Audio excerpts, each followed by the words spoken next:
నల్గొండ జిల్లాకు చెందిన వ్యక్తి అందరి దృష్టిని ఆకర్షిస్తున్నాడు.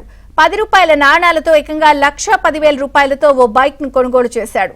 చిట్యాల మండలం వెలిమినేడుకు చెందిన వ్యక్తి అప్పటికే ఉన్న తన బైక్ స్టార్ట్ కాకపోవడంతో వెంటనే షోరూమ్ కు వెళ్లి కొత్త బైక్ కొనుగోలు చేశాడు. మొత్తం సొమ్మును 10 రూపాయల నాణాల రూపంలో ఇవ్వడంతో షోరూమ్ సిబ్బంది ఆశ్చర్యపోవాల్సి వచ్చింది.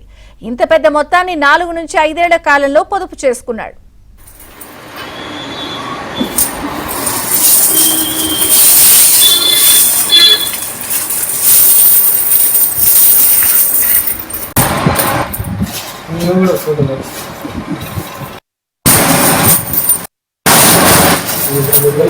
చేశాడు. చిట్యాల మండలం వెలిమినేడుకు చెందిన వ్యక్తి అప్పటికే ఉన్న తన బైక్ స్టార్ట్ కాకపోవడంతో వెంటనే షోరూమ్ కు వెళ్లి కొత్త బైక్ కొనుగోలు చేశాడు. మొత్తం సొమ్మును 10 రూపాయల నాణాల రూపంలో ఇవ్వడంతో షోరూమ్ సిబ్బంది ఆశ్చర్యపోవాల్సి వచ్చింది. ఇంత పెద్ద మొత్తాన్ని 4 నుంచి 5 ఏళ్ల కాలంలో పొదుపు చేసుకున్నాడు.